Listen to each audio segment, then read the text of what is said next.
What's up, y'all? This is Andrew Welker with Welker Properties. I'm coming at you today from Austin, Texas. One of our newest and most exciting projects here is the Cliff House Apartments that we just put under contract, and we are doing our due diligence, and we're going to kind of walk you guys through the process with us today. One of the coolest neighborhoods by far, I believe, in Austin. We're in South Congress area, walking distance to some of the coolest little bars and restaurants and shops that we have here. So home slice pizza, best pizza around, Perla's, amazing brunch, dinner spot. We've got St. Cecilia Hotel, just all the gems that are along South Congress, and personally one of my favorite neighborhoods in Austin.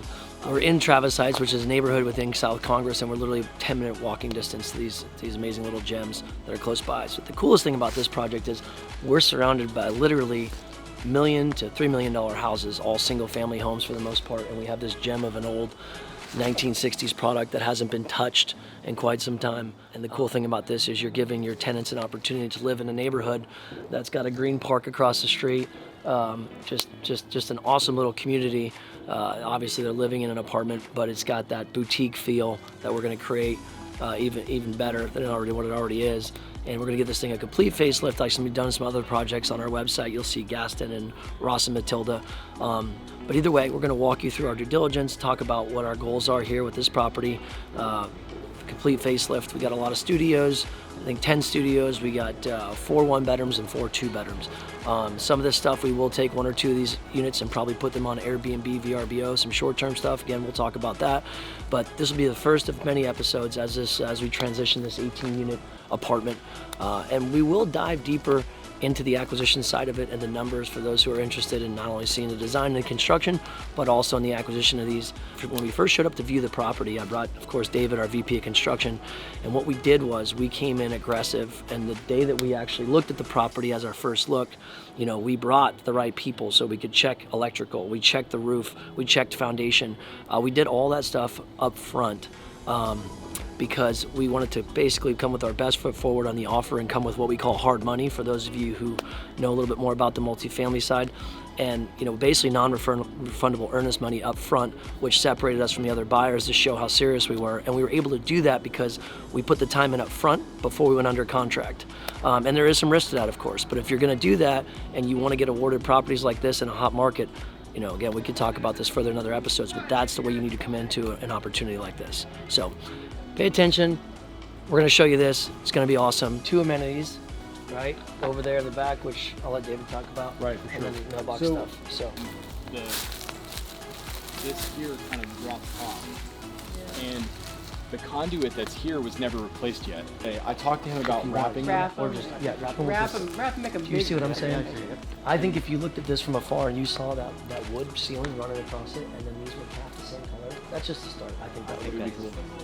You see all the detail boxes? Like, you've got the shape, you've got the little square inside of those. So if we kept that shape and we don't remove that to redo the stucco, but you kept the same shape right there, you could do some sort of accent inside of each of the boxes on the front of the buildings, because they all have that. But like, it may be something that we have to possibly change to just get more space, but overall I think it's enough room. And the type of mailbox that we want to do, we've looked at Amazon and we've looked at Luxor One, and they're both systems that are smart, accessible.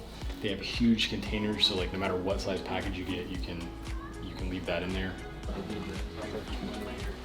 Well, back here, this would be the area where we were talking about doing the deck and entertaining area. Obviously, we want to keep gardens if we can, maybe have some built-ins.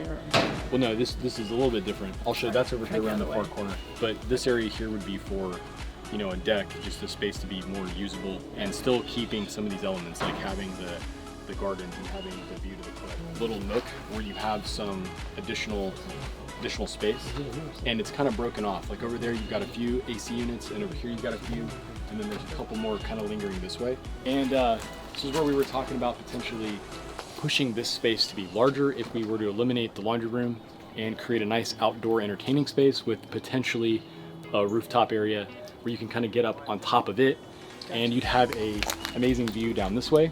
Obviously we'd have to clean up some of the trees, but if we could accomplish that, you have a great space down below, more than enough area. I think it ends up being about 350 square feet. You have a good area here, and then you have some space up above it. So this is the old pool. So For real? Yeah, so there's the old line and this is the pool deck. So if we were to expand this area, we would be getting rid of the laundry room and we'd be putting the washer and dryers inside of the units. This space here now is being used as storage. So again, we can incorporate some outside storage. There's a lot of opportunity for that here, and we may even be able to work some storage space into this outside structure, but it's going to depend on how much space we need for a pool potentially, and if we can figure out a way to get that area up above for entertaining.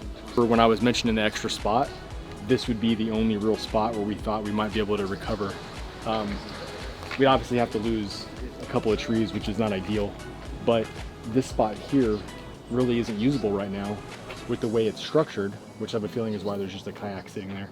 So if we could maybe utilize this space, we could add a couple extra parking spots and even potentially have covered parking, maybe over 3 or 4 spots right here heading into the pool area. The end product's going to be amazing, and we're working with some designers down here now. We haven't chosen yet, but pretty exciting stuff. We'll bring somebody local in to help us as we bring this back to life. So either way, excited to show you this one. Andrew Welker with Welker Properties.